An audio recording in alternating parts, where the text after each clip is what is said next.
মঙ্গলদেব ১৩ই মে অশ্লেষা নক্ষত্রে প্রবেশ করবে এবং এখানে জুন মাসের ৬ তারিখ পর্যন্ত থাকবে। এর আগে অবস্থান করছিল পুষ্যা নক্ষত্রে, এবার অশ্লেষা নক্ষত্রে অবস্থান করবে। তো আজকে বিশেষভাবে আলোচনা করব মিথুন রাশির সম্পর্কে। মিথুন রাশির সম্পর্কে যে মঙ্গলের কি ভূমিকা থাকবে, মঙ্গলের কি প্রভাব পড়বে এই মঙ্গলের এই নক্ষত্র পরিবর্তনে মিথুন রাশির উপর। কারণ মিথুন রাশি হচ্ছে বুধের সাধারণ রাশি এবং বুধের নক্ষত্রই হচ্ছে অশ্লেষা নক্ষত্র। তো অশ্লেষা নক্ষত্রে কি ফল পেতে যাচ্ছে এই মিথুন রাশি। তো অনুষ্ঠানটি এগিয়ে নিয়ে যাওয়ার পূর্বে সমস্ত দর্শক বন্ধুদের নমস্কার জানাচ্ছি এবং তার সাথে বলবো যারা বহুদিন ধরে আমাদের অনুষ্ঠান দেখছেন এখনও পর্যন্ত সাবস্ক্রাইব করেননি তাদের কাছে বিশেষ অনুরোধ করব চ্যানেলটি সাবস্ক্রাইব করার জন্য। যদি ভালো লাগে তাহলে লাইক শেয়ার কমেন্ট অবশ্যই করবেন। তবে আমার কোনো রকমভাবে আমি কোনো দর্শক বন্ধুকে বিভ্রান্তের মধ্যে রাখতে চাই না। এটা গ্রহদের গোচরের উপরই আলোচনা করা হচ্ছে, কারো কোনো রকম ব্যক্তিগত কুষ্টি ধরে আলোচনা নয়। আর এটা আপনারা চন্দ্ররাশি অনুসারে কিংবা লগ্ন হিসাবেও দেখতে পারেন।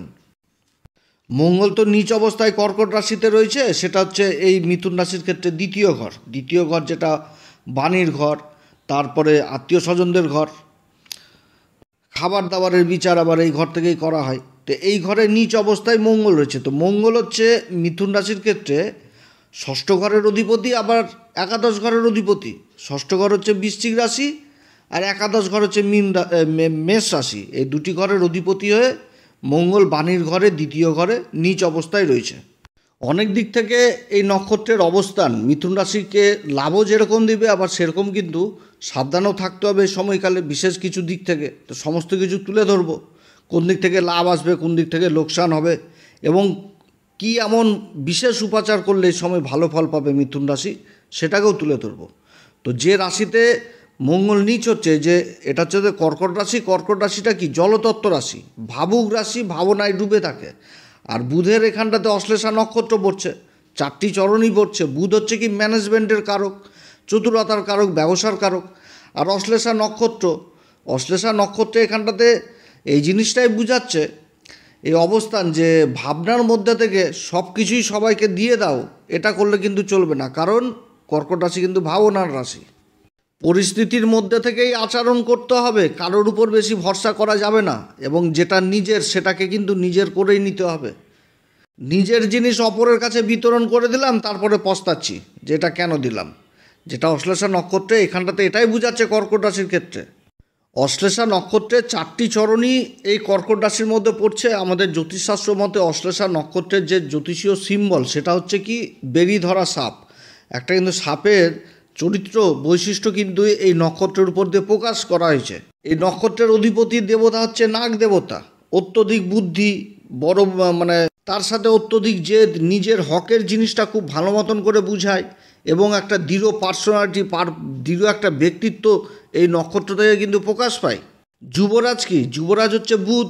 যুবরাজের মধ্যে তো জেদ এই জিনিসটা থাকবে। যুবরাজ তো একটা বালক, বুধকে বালকের সঙ্গে এখানে বালকের মতন একটা জিনিস বুঝাচ্ছে যে একটা বালক কোনো একটা খেলনা বস্তু নিয়ে খেলছে, তার কাছ থেকে সেই খেলনা জিনিসটাকে কেড়ে নেওয়া হলো, তাহলে কী করবে সে বাচ্চা ছেলেটা? তো জেদ করবে যে আমাকে সেই জিনিসটা ফিরিয়ে দাও। যতক্ষণ পর্যন্ত সে পাবে না হাতের কাছে বা নিজের হাতে পাবে না ততক্ষণ পর্যন্ত সেই জেদটা থাকবে। তারপর যখন আবার সেই জিনিসটা পেয়ে যাবে তখন সে আবার ঠান্ডা। তো সেরকম এই অশ্লেষা নক্ষত্রটাকে এটাকে কিন্তু বুঝাচ্ছে। বুধের এই নক্ষত্র এই জিনিসটাকে বুঝাচ্ছে। অশ্লেষা নক্ষত্র হচ্ছে আমাদের নক্ষত্রমণ্ডলীর 9তম নক্ষত্র। এর বিস্তার হচ্ছে এই কর্কট রাশিতে 16.40 ডিগ্রি থেকে 30 ডিগ্রি পর্যন্ত। এই নক্ষত্রের মধ্যে ঈশ্বর কিন্তু অনেক গুণ দিয়েছে, যেমন অ্যাডভান্স কিছু বুঝে নেওয়ার ক্ষমতা, এই জিনিসটা রয়েছে এই নক্ষত্রের মধ্যে।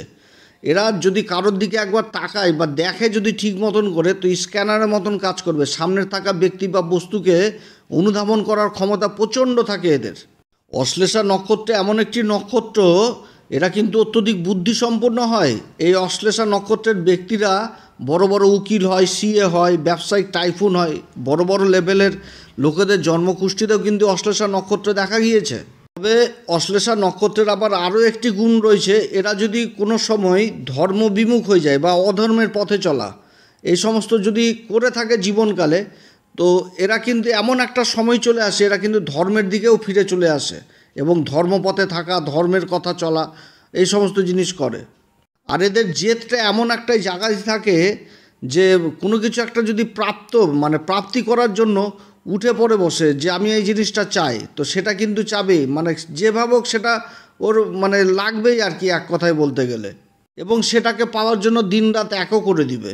এত কোনো একটা যদি অ্যাম্বিশন পেয়ে যায়, লক্ষ্য যদি স্থির করে যায় ওই জিনিসটা আমার করতেই হবে জীবনে, সেই জিনিসটা কিন্তু স্থিরও থাকে। এবং এদের যে গণ, সেই গণটা দিয়েছে হচ্ছে আমাদের জ্যোতিষশাস্ত্র মতে রাক্ষসগণ। রাশি হয়ে গেছে কর্কট রাশি, জলতত্ত্ব রাশি। আর বুধ হচ্ছে কি ম্যানেজমেন্টের কারক, আর অশ্লেষা নক্ষত্র জেদি। তো বুধ এই নক্ষত্রে সামনের থাকা ব্যক্তিকে এমনভাবে প্রভাবিত করে যে সামনের থাকা ব্যক্তি অতি সহজে অভিভূত হয়ে যায়। এদের আত্মবিশ্লেষণের প্রবণতাটা বেশি থাকে এবং নিজের যে দুর্বলতা বা গোপন ইচ্ছা, এগুলোকে কিন্তু গভীরভাবে লুকিয়েও রাখে, সহজে কাউকে বিশ্বাস করে না। আর যদি বিশ্বাস করে বা গ্রহণ করে তাহলে কিন্তু আবার বিশ্বস্ত হয়ে যায়। তবে এদের দাম্পত্য জীবন এই জায়গাটা কিন্তু মার খেয়ে গেছে, এই জায়গাটা কিন্তু অতটা ভালো নয়, বিবাহিত জীবন অতটা ভালো নয়। এবং বিবাহের দিক থেকে এদের সমস্যাও হয়, অনেক দেরিতে হয়, কিংবা অন্যরকম সমস্যাও থাকে। দাম্পত্য জীবনে গভীর ভালোবাসাও থাকে পার্টনারের প্রতি, কিন্তু যদি পার্টনার অশ্লেষা নক্ষত্রের জাতক কিংবা জাতিকার যদি আবেগ জিনিসটাকে না বুঝতে পারে, যদি ভালোবাসার জিনিসটাকে না বুঝতে পারে, তাহলে কিন্তু কী হয় যে দূরত্ব জিনিসটা হয়ে যায়। এবং এমন দূরত্ব হয়ে যায় সেটা কিন্তু অন্য লেভেল, অন্য মাত্রাতে চলে যায়। এরা গোপন বিদ্যার উপরও বিশেষ আগ্রহী হয়, তন্ত্রক্রিয়া এই সমস্তর উপর বিশেষ রুচি রাখে, সাধনা আধ্যাত্মিকের দিকে যথেষ্ট এরা এগিয়ে যায়। কারণ এর আগে আমি একটা তুলে ধরলাম যে একটা বেরি ধরা সাপ, তো যে বেরি যে ধরে কুণ্ডলীকৃত সাপ, এরা কিন্তু যতই জীবনে অধর্মের পথে থাক, এরা কিন্তু ধর্মের পথে অবশ্যই আসে এবং ধার্মিক হয়ে যায়। ভোলে বাবার উপাসনা এদের কিন্তু যথেষ্ট ভালো ফল দেয়। ভোলে বাবার উপাসনা যদি করে এরা জীবনে, তো ভোলে বাবার কৃপাতে কিন্তু অনেক কিছু লাভ করে। তো মঙ্গলের এই নক্ষত্রেই কিন্তু অবস্থান করবে, আর মঙ্গল কিন্তু এই অশ্লেষা নক্ষত্রে যথেষ্ট ভালো ফল দেয়। কারণ মঙ্গল কিন্তু এই নক্ষত্রে যখনই আসবে তখন বিশ্বাস জিনিসটা একেবারে উঠে যাবে। প্রয়োজন যদি পড়ে তো লড়াই অশান্তিও করে নেবে, নিজের ছাড়া কিছু বুঝবে না। নিজের কাজ যতক্ষণ পর্যন্ত সিদ্ধ হবে না, যতক্ষণ পর্যন্ত সফলতা পাবে না, ততক্ষণ পর্যন্ত লেগেই থাকবে যে কখন আমার সেই জিনিসটা আমার চাই।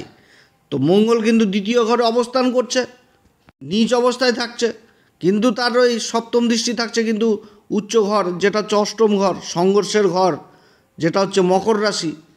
তো যাই হোক, ধাপে ধাপে তুলে ধরবো, আশা করি বুঝতে পারবেন কোন কথাগুলো আমি তুলে ধরছি এখানটাতে।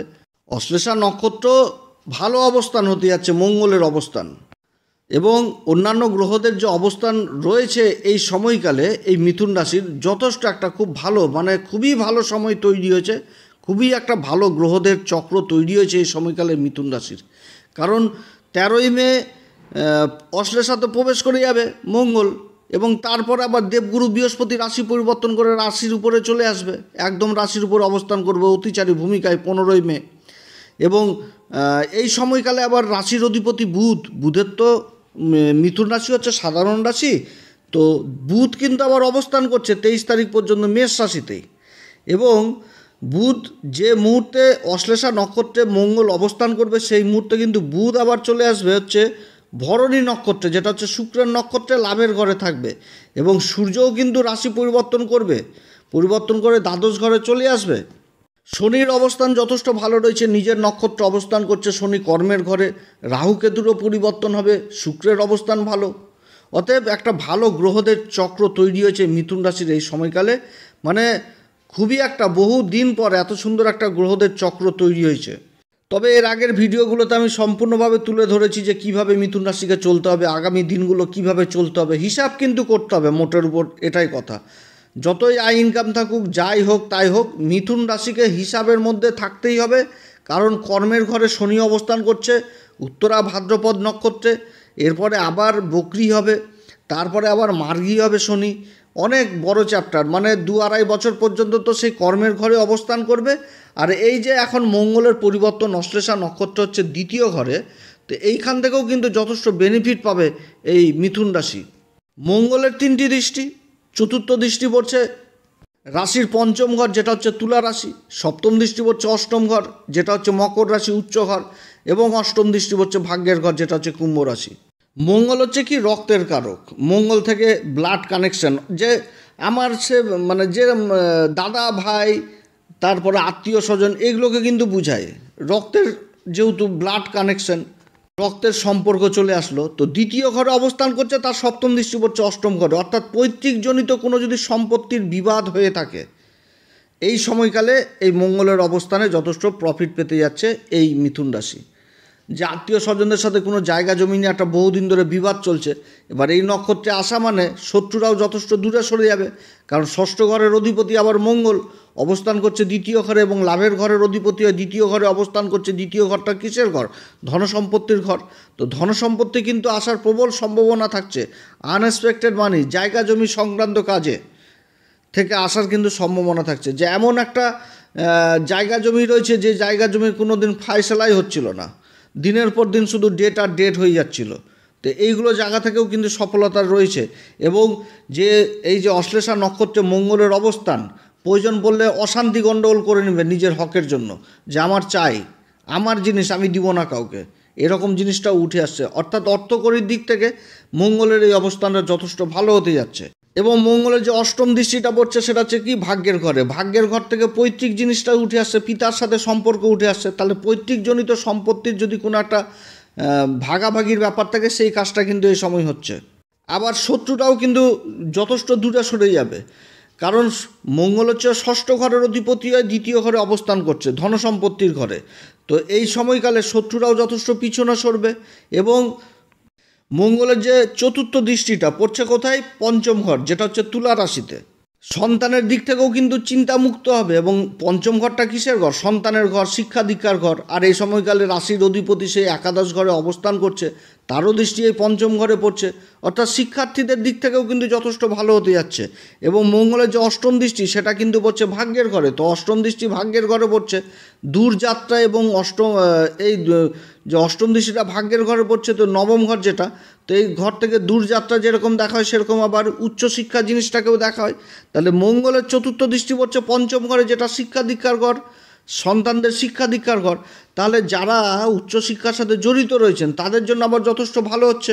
এবং মঙ্গলের যে সপ্তম দৃষ্টিটা পড়ছে হচ্ছে একদম অষ্টম ঘরে, অষ্টম ঘর থেকে কি রিসার্চ জাতীয় বিদ্যা, গভীর বিদ্যা, এই জিনিসগুলো বুঝাচ্ছে। আর মঙ্গল হচ্ছে কি রক্তের কারক, তাহলে রক্তজনিত বিষয়ের উপর যারা রিসার্চ করছেন তাদের জন্য এই সময়কাল যথেষ্ট ভালো। যারা মেডিকেলে রয়েছেন, ডাক্তারের পড়াশোনার কাজে যুক্ত রয়েছেন, ডাক্তারি পরীক্ষা দিচ্ছেন, এই সমস্ত কাজে কিন্তু একটা বিশেষ অনুকূল পরিবেশ তৈরি হচ্ছে এই মিথুন রাশির ক্ষেত্রে।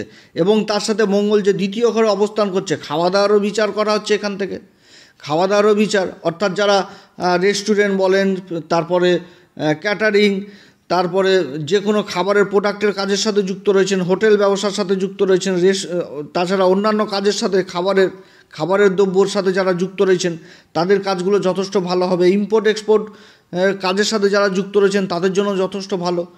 তবে বাণী সংক্রান্ত দিকের ক্ষেত্রে কিন্তু যথেষ্ট নিজেকে সচেতনই হয়ে থাকতে হবে। কারণ মঙ্গল হচ্ছে কি সবসময় এগিয়ে যাওয়া, তেড়ে যাওয়া, একটুতে অধৈর্য, এই জিনিসগুলোও কিন্তু তৈরি হয় মঙ্গলের দ্বারা। এবং মঙ্গল যে নক্ষত্রে অবস্থান করছে, অতএব নিজের মুখের বাণীর দিকে যথেষ্ট খেয়াল রাখতে হবে। দ্বিতীয় ঘর থেকে কিন্তু বাণীর বিচার করা হয়। মঙ্গলের এই নক্ষত্র অবস্থান বাকবিতণ্ডায় জড়িত হওয়া যাবেই না কোনোভাবে, না তো কিন্তু হওয়া কাজ আবার বানচাল হবে। নিজের হকের জন্য লড়াই করো, কিন্তু এমনভাবে লড়াই করো যে সামনের থাকা ব্যক্তি অসন্তুষ্ট যেন না হয়।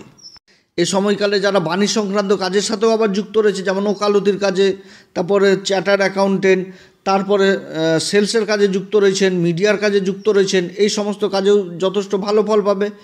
পুরুষার্থ পরাক্রম যথেষ্ট বৃদ্ধি পাবে। যারা মেডিকেলের কাজের সাথে যুক্ত রয়েছেন, রিপ্রেজেন্টেটিভ হিসাবে কাজ করছেন, তাদের জন্যও যথেষ্ট ভালো সময়। যারা খেলাধুলার সাথে যুক্ত রয়েছেন তাদের জন্যও যথেষ্ট ভালো সময়। বিদেশে কাজের যারা যাওয়ার চেষ্টা করছেন তাদের জন্যও যথেষ্ট ভালো সময়। যারা জায়গা জমির কাজের সাথে যুক্ত রয়েছেন যথেষ্ট ভালো সময়। বড় বড় টেন্ডার বা বড় বড় প্রজেক্টের লাভের আশায় যারা যুক্ত রয়েছেন তাদের জন্য যথেষ্ট ভালো সময় হতে যাচ্ছে মঙ্গলের এই অশ্লেষা নক্ষত্রে গোচর। তবে অশ্লেষা নক্ষত্রে গোচর, একটাই কথা বললাম যে বেরি ধরা সাপ, নিজের পার্সোনালিটি, নিজের দৃঢ় মনোভাব, এগুলো জিনিস প্রকাশ করায়। তো মঙ্গল তো একেই তো ক্রোধী, জেদি, তারপরে বাগবিতণ্ডায় জড়িত হয়ে যায়, একটু তো অধৈর্য হয়ে যাওয়া।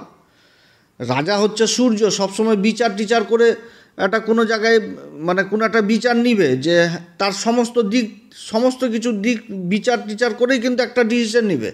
মঙ্গলে তো সেই জিনিস না, মঙ্গল তো সেনাপতি, আগেই তেড়ে যাবে, মেরে দিবে, গণ্ডগোল করে নিবে, অশান্তি করে নেবে, এগুলো কিন্তু মঙ্গলের কাজ। এবার মঙ্গল যে নক্ষত্র অবস্থান করছে সেটা অশ্লেষা নক্ষত্র, জেদি নক্ষত্র, তার উপর আবার যুবরাজ বুধের নক্ষত্র। তো এই জিনিসগুলো কিন্তু অটোমেটিক উঠে আসবে মিথুন রাশির ক্ষেত্রে। লাভের ঘরের অধিপতি হচ্ছে মঙ্গল, অতএব লাভের দিক থেকে গো ধরে বসে থাকলাম যে আমি ব্যবসা বাণিজ্য করছি, যে আমার এই লাভ ছাড়া আমি মাল ছাড়বই না, তাহলে তো লসের মুখ দেখতে হবে, যে মাল ঘরেও পড়ে থাকলো আর কাস্টমারও চলে গেল, এগুলো করলে কিন্তু লস। মঙ্গলের অবস্থান কিন্তু অনেক কিছু অনেক দিকই তুলে মানে উঠে চলে আসবে, লাভের একাধিক রাস্তা তৈরি হবে, অনেক দিক থেকে লাভের অনেক কিছু তৈরি হবে। তো এইগুলো জিনিস দেখতে হবে, এবং তার সাথে কি করতে হবে, যে হিসাব করে করেই কিন্তু চলতে হবে। কারণ কর্মের ঘরে শনি অবস্থান করছে নিজের নক্ষত্র উত্তরা ভাদ্রপদে, এবং এরপরে দেবগুরু বৃহস্পতি রাশির উপরে চলে আসবে মৃগশিরা নক্ষত্রে। তো মৃগশিরা নক্ষত্রে এর আগে আমি তুলে ধরেছিলাম যে একটা বিশ্বাসঘাতকতা, বিশ্বাসভঙ্গের ব্যাপার, এই জিনিসগুলোও কিন্তু বুঝতে পারবে যে কোথায় আমার প্রফিট হবে, কোথায় আমার লাভ হবে, আগামী দিনে এই লোকের সাথে আমি ব্যবসা করতে পারবো কি না, এরকম জ্ঞান কিন্তু পাবে। এবং তার সাথে অ্যাডভান্স জিনিসটা এখানটাতে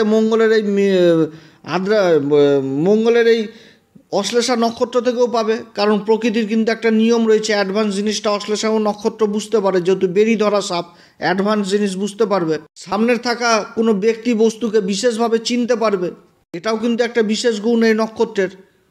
অতএব কর্মকার্যে বিশেষ সফলতা পাবে, কিন্তু অধৈর্য হওয়া চলবে না, বাগবিতণ্ডায় জড়িত হওয়া চলবে না, প্রশাসনের ঝুট ঝামেলা থেকে যথেষ্ট দূরে থাকতে হবে। তো সব দিক থেকে অশ্লেষা নক্ষত্রের অবস্থান ভালো, তবে একটি দিক, সেই দিকেই কিন্তু অশ্লেষা নক্ষত্রের সব থেকে মাইনাস দিক, সেটা হচ্ছে কি বিবাহিত জীবন, দাম্পত্য জীবন, যে সূক্ষ্ম জায়গাটা, এই জায়গাটার উপর বিশেষ ধ্যান নজর দিতে হবে। কারণ অশ্লেষা নক্ষত্রের জাতক জাতিকারা দাম্পত্য জীবনে প্রেম ভালোবাসা সবই থাকে, কিন্তু কী হয় যে পার্টনারের সাথে প্রেম ভালোবাসা, যাকে ভালোবাসবে, সেই ভালোবাসার যদি ব্যক্তি তাকে না বুঝতে পারে, তাহলে কিন্তু একটা দূরত্ব তৈরি হয়ে যায়, এবং এমন একটা দূরত্ব তৈরি হয়ে যায় যে সেটা কিন্তু বহু দূর পর্যন্ত চলে যায়। অতএব এই সূক্ষ্ম জায়গা, এই কোমল জায়গাটা যথেষ্ট বুঝতে হবে এই মিথুন রাশিকে। মঙ্গল কিন্তু এই নক্ষত্রে অবস্থান করছে, এবং চতুর্থ দৃষ্টি প্রেম ভালোবাসার জায়গাতেই পড়ছে। তো যাই হোক, সব দিক থেকে উন্নতির সময় থাকছে এই অশ্লেষা নক্ষত্রে। যেগুলো দিক তুলে ধরলাম, এগুলো দিকে অবশ্যই দৃষ্টিপাত করবেন, তাহলে যথেষ্ট ভালো সময়। এই সময়কালে অশ্লেষা নক্ষত্রে এই মঙ্গলের অবস্থান মিথুন রাশি কোন উপাচার করবে, প্রত্যেক দিন হনুমান চল্লিশা, বজরংবাণ, শ্রীরাম সীতার প্রণাম মন্ত্র সহকারে তো পাঠ করবে, এবং তার সাথে করবে হচ্ছে ভোলে বাবার উপাসনা। ভোলে বাবাকে বিশেষ অভিষেক করবেন সোমবার করে, কাঁচা দুধ, তারপরে দুরকম চন্দন, সাদা চন্দন, লাল চন্দন বেটে আতর দিবেন, চন্দন আতর হোক বা গোলাপ আতর হোক, তার সাথে মধু মিশ্রিত করবেন, কর্পূর দিবেন, ন্যাচারাল কর্পূর দিয়ে মিশ্রিত চন্নামৃত দিয়ে, সেই চন্নামৃত দিয়ে যে অভিষেক করবেন বাবার, এবং মহামৃত্যুঞ্জয় মন্ত্র পাঠ করবেন, অন্তত 21 বার করে প্রত্যেক দিন পাঠ করবেন, দেখবেন ভালো ফল পাবেন। এবং তার সাথে বলবো, এই যে অশ্লেষা নক্ষত্র অবস্থান করছে বজরংবলী মন্দিরে, বজরংবলীকে অন্তত মঙ্গলবার দিন করেও যদি পারেন একটা বড় মিঠা পাতা পান, তার সাথে 3টা লং এবং গোটা সুপারি দিয়ে একটা পান বানিয়ে বাবাকে ভেট করবেন, যথেষ্ট ভালো ফল পাবেন এই সময়কালে। তো যাই হোক, অনেক কথা আলোচনা করলাম মিথুন রাশির সম্পর্কে। যদি এই আলোচনা যদি সত্যিই কার্যকরী মনে হয়, তাহলে অবশ্যই অ্যাস্ট্রো এসএম বাংলা চ্যানেলকে সাবস্ক্রাইব করবেন। বহু ভিডিও মিথুন রাশি সম্পর্কে এই চ্যানেলে দেওয়া হবে। যারা জ্যোতিষী সংক্রান্ত বিষয়কে ভালোবাসেন, বিশেষ আগ্রহী, আশা করছি তাদের জন্য যথেষ্ট ভালো। আপনারা সবাই ভালো থাকেন। এরপরে আবার আসবে একটি নতুন পর্ব নিয়ে। নমস্কার, ধন্যবাদ।